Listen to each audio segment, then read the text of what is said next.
سب کچھ ہو بیوی نہ ہو تو تنہائی کا احساس مار دیتا ہے۔ اس سے ایک اور مطلب نکلتا ہے کہ لباس کے بغیر ایک لمحہ گزارا نہیں۔ سارا دن پانی نہیں پیتے ہیں نا، اب میں بیان میں پانی پی رہا ہوں، لیکن 16 گھنٹے تو گزارے ہیں نا، پانی نہیں پیا، کھانا نہیں کھایا، 16 سیکنڈ لباس کے بغیر گزار سکتے ہیں؟ بولو۔ کوئی بھی کمرے میں نہ ہو، تم تنہا ہو، تم کپڑے اتارو تو تم اپنے آپ کو عجیب فیل کرو گے، تم خود اپنے آپ کو چادر میں چھپانے کی کوشش کرو گے۔ ان لباس ایک ایسی زبردست ضرورت ہے بلا دلیل کہ تم تنہا کمرے میں بھی کپڑے اتارو تو تم اپنے آپ کو عجیب سا محسوس کرتے ہو۔ اس سے پتہ چلا کہ بیوی کے بغیر کوئی زندگی نہیں ہے اور خامد کے بغیر عورت کی کوئی زندگی نہیں ہے۔ یہ ہمارا بدبخت معاشرہ ہندی کہ کسی بچی کو طلاق ہو جائے وہ گل سڑ کے مر جاتی، اس کی شادی نہیں ہوتی۔ کوئی جوان بچی بیوہ ہو جائے وہ سسک سسک کے مر جاتی، اس کی شادی نہیں ہوتی۔ کوئی 40-50 سال کا ہو جائے مرد، اس کی بیوی مر جائے، کوئی اس کو لڑکی دینے کے لیے تیار کوئی نہیں۔ اور لباس کا لفظ بتاتا ہے کہ شادی کے بغیر انسان ننگا ہے، اور ننگے انسان کا کوئی کہیں بھی گزارا نہیں ہے۔ لفظ لباس بتاتا ہے کہ ہم اس چیز کو رواج دیں کہ شادیاں ہوں، بیوہ کی شادی ہو، مطلقہ کی شادی ہو، کوئی کس کی بیوی مر جاتی ہے۔ حضرت ابن مسعود کا فرمان ہے اگر میری موت میں 10 دن باقی ہوں تو بھی میں شادی کر لوں گا اگر میری بیوی مر جائے تو۔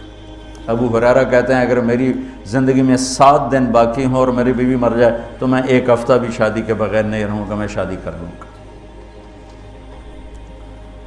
تو ہم ایک ہندی معاشرے سے متاثر ہیں جہاں بیوہ کی کوئی سنوائی نہیں، مطلقہ کی کوئی سنوائی نہیں، اور کوئی جوان بھی 2-4 بچے ہیں اور بیوی مر جائے تو اس کی کوئی شادی نہیں ہے، وہ سسک سسک کے وہ بلک بلک کے زندگی گزارتے ہیں۔ ہم لوگ اس کو رواج دیں۔ لباس، لفظ لباس بتا رہا ہے کہ جیسے لباس کے بغیر ایک لمحہ آدمی چین سے نہیں بیٹھ سکتا، ایسے ہی اس رشتے کے بغیر زندگی میں کوئی خوبصورتی نہیں، کوئی حسن نہیں۔ میں نے جیسے کہا لباس سب سے قریب ہے، تو اس کے بعد بیوی کا حق سب سے پہلے آ جاتا ہے۔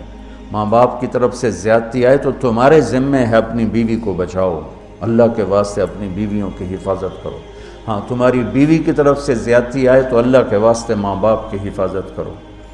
تو اس کا مطلب یہ نہیں کہ تم ڈنڈا اٹھا لو، اپنے اخلاق ایسے بناؤ، سپرنگ بن جاؤ، سپرنگ جو فریشر سے کو قبول کر کے دب کر کے نیچے چلا جاتا ہے۔ نیچے جانے میں جڑ جانے کا نظام چھپا ہوا ہے کہ جھک جاؤ، ماں باپ ناراض ہو ان کے پاؤں پکڑ لو، بیوی ناراض ہو اس کے پاؤں پکڑ لو۔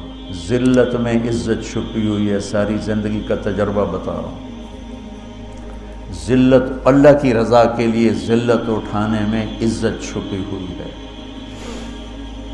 ہن لباس لکم، کتنا ہی مجھے غصہ چڑھا ہو میں اپنے کپڑے پھاڑوں گا، مجھے غصہ آ گیا میں نے اپنے کرتے پھاڑنے میں، کسی یہ پاگل تو کرے گا، سمجھدار دوئے دا کرتا پاڑے گا، اپنا نہیں پاڑے گا۔ اب مجھے بیوی پہ غصہ چڑھ گیا تو میرا لباس ہے، اس کو تار تار کر دوں، گالیاں دوں، تھپڑ ماروں، تو ایسا ہی جیسے میں اپنے کرتے کو پھاڑ رہا اور اپنے کرتے کو تار تار کر رہا۔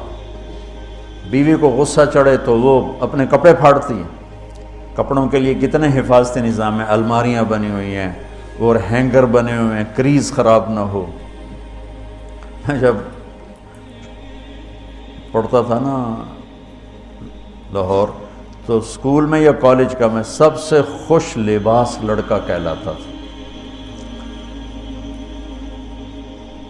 کہ میں اپنی اسکول سے آ کر نا، اب ہاسٹل میں کوئی استریاں تو ہیں نہیں، نہ ہی کوئی نوکر، تو اپنی پتلون کو ایسے ہاتھوں سے استری کرنا اور کر کے پھر تہ لگانا، پھر سرانے کے نیچے رکھنا، پھر اس کے اوپر سونے